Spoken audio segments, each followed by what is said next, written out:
The Joe Rogan Experience. I was trying to get to know the crime element as more than, so I knew all the lawyers, and I went over to Bimini one day to get some real information about them because they couldn't, in the U.S. they were scared to talk.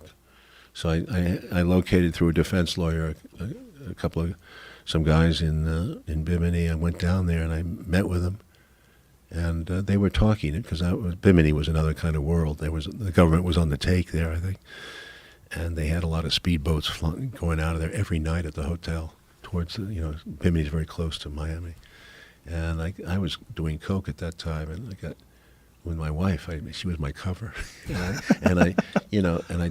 Hollywood screenwriter he wants to talk to. He did Midnight Express. They like that, They want to know about the business. But then in the middle of this, we're all coked up in the hotel, and the way conversation goes, and I drop a name, just like that, a guy I talked to. Well, he'd been a defense lawyer when I talked to him, but in the past, he'd been a prosecutor, because prosecutors often flip to defense attorneys to make more money.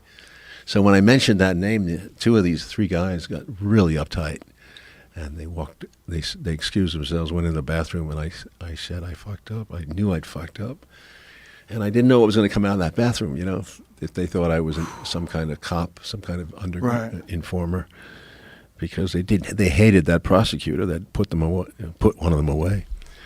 So a few minutes went by there, and it was pretty hairy, but I think I was paranoid a bit because they came out and they didn't have guns in their hands, but they cut the meeting off, and I went back to my room. They were staying in the same hotel.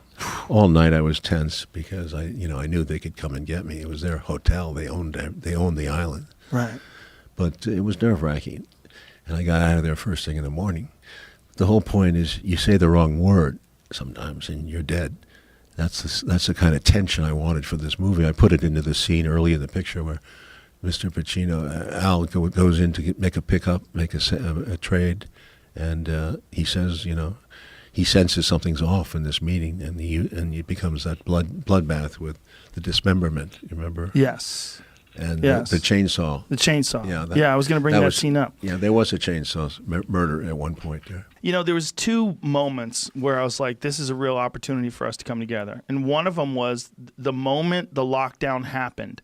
It felt to me very similar to right after 9/11, where everybody was confronted with their own mortality. Like, holy shit, like we might be on the verge of a pandemic, like in a movie, where a lot of the people we know die.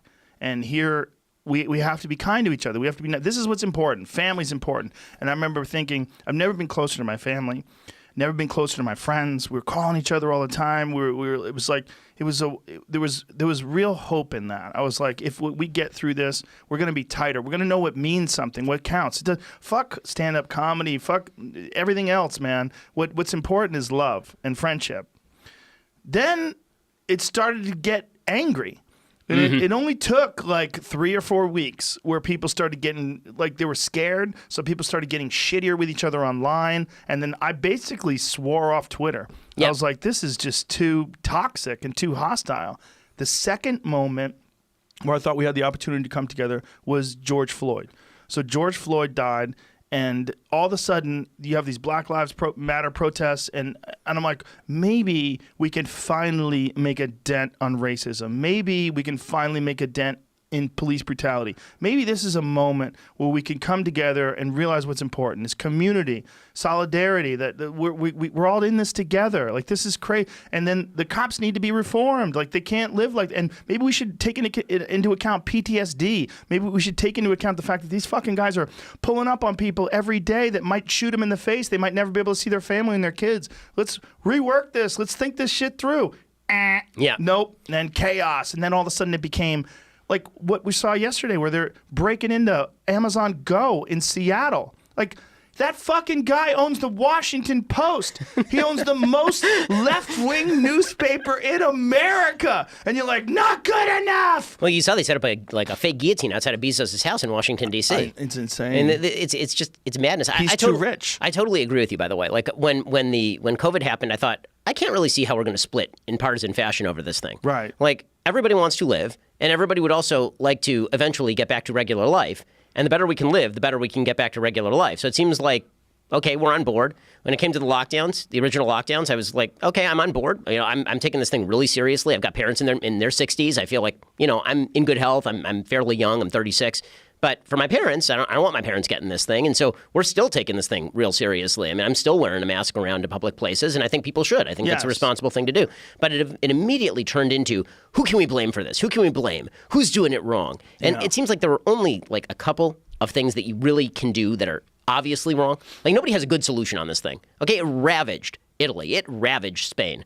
It ravaged New York. Like, there are a couple things you shouldn't do. Don't take the olds and send them back into the nursing homes with COVID, right? I mean, that's like an obvious one. But beyond that, like, just staying away from each other and socially distancing and wearing, like, this is all kind of commonsensical stuff that people have known since the flu pandemic event in 1918. Like, nothing has really changed. And yet it immediately turned into, who can we blame? Who's to blame for all these dead people? Maybe it's Ron DeSantis, or maybe it's Cuomo. Like, who can we blame? So that was terrible. And then on the Floyd stuff, I had the same feelings. Like, I don't know a single human being who watched that tape and didn't think, okay, that guy deserves to go to jail. Chauvin, right? The officer in that case, in the George Floyd case. Who didn't think that? Yeah. Everyone I know. Everybody thought every that. single person was like, yeah, that's real bad. Like, cops. Like, I know tons of cops. I'm friendly with tons of cops. And not one of them was like, yeah, that's good police procedure. I'm glad he did that. Like, no one thought that. And so when people are like, okay, well, we're going to look at police brutality, maybe we'll take a look at qualified immunity, maybe we'll take a look at police unions and the kind of restrictive covenants that they have with the cities, and how we make sure that everybody knows who the bad cops are so they can't get hired at different places. Like, all those are solutions. But it quickly turned from, well, we don't want to talk about solutions. Solutions are a bad idea. What we need to do is we need to shout about everything we can possibly imagine all at once. And you know what? Instead, let's have a conversation about, like, was George Washington a bad guy? Let's have a conversation instead about, like, just completely defunding the police. We won't have, like, a responsible conversation about things that make sense. We'll talk about, like, what if we just got rid of the police? So the map is what we call semi-malleable.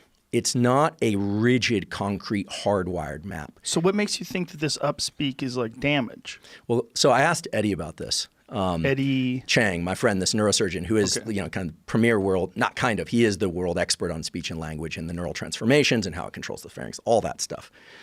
And I said, what's with the upspeak thing? Mm-hmm. He said, yeah, we see that sometimes, and I'm concerned about that. And when a neurosurgeon tells you they're concerned, you kind of go, okay, what are you concerned about? And he goes, there's something wrong with the map. And this kind of, well, he just thinks that the map, which shows up kind of normally this is probably the first time in human history people have used this upspeak. It's also the first time in human history people have, typed with their thumbs. But I was listening to two guys at the airport back when you could go to the airport, and these two guys at the airport were talking in upspeak, and it was like as clear as day to me. Like, they were letting each other know that they're in the tribe. And, I remember Jamie had a tech problem once, and he was on the phone with this lady who was doing upspeak when she was talking to him, and we both looked at each other like, ew, yuck. It does kind of create a kind of visceral, like nauseous I can't reflex. trust those people. I can't trust someone who talks like that because I know you're unoriginal. Like, look, most of us are clearly, at least mostly influenced by the people around us. But it's not just that. It's like you've changed how you talk to fit in with this. There's a tech world. There's tech language. That's tech speak. It's English, but it's tech speak English. It's letting you know. And there does seem to be a body response too. There's sort of a spinal extensor. I don't trust them. I think they're sneaky. Well, I'll try and get the data from Eddie. I'm being halfway joking here. If you're like an upspeak person, like, hey man, I've always loved your show, but then you said you don't trust people who talk like me. Joking, but also stop doing that. Stop fucking doing that. I know what you're doing. I think Eddie would say that there's some distortion in the way they're using this map. But how did it start? I think it started with one really smart person who's probably a little autistic who talked like that because they were trying to keep it together. And then everyone else was like, I want to be as smart as John. And then they started talking like that, and then it became a thing. Yeah, I tend to, I like broken wingers. I like helping folks that, I grew up in Queens, in Howard Beach, and it was, for whatever reason, organized crime capital of the world. And this is going to sound crazy, but my neighbor was one of the big bosses. And one day when I was preteens, he said to me, the best thing we could do on this earth? I said, what? He said, help people. This is a guy that killed people for a living. And because that was his perspective was he was a protector, right? He would help people even though from the outside we know what they really do. But but it stuck with me. You got to help people. So this was one of those people I helped. Isn't it crazy that sometimes even people that are just, you would look at them, they're bad people. They have some good advice. Like even morons can occasionally say something you're like, huh, all right. I got that. You know, like every now and then, like even a real fool will say something that makes a whole lot of sense. He changed my life, this guy. He said to me, my parents were going through a divorce. I'm 12 years old, and he wants to help me. So he says, come over. You're going to clean our swimming pool for us. I'm going to pay you $35 a week. So I come over on Saturday morning. He says, all right, the first lesson, he sit me down for lessons. First lesson is if you're going to come at 8 a.m., you show up 7:45, right? On time is late. Great lesson for life. Second lesson is if I'm paying you to clean the pool, I want you to straighten up the shed, straighten up all the lawn furniture, clean the windows, do whatever the fuck you have to do, but make it so that when I get home, I can't live without you. You are, irreplaceable as far as a service provider. And number 3, never ask for money. You'll get paid if you do a good job. And it just stuck with me for life. And really, really good lessons from like you say, like a most unlikely source Yeah. of it.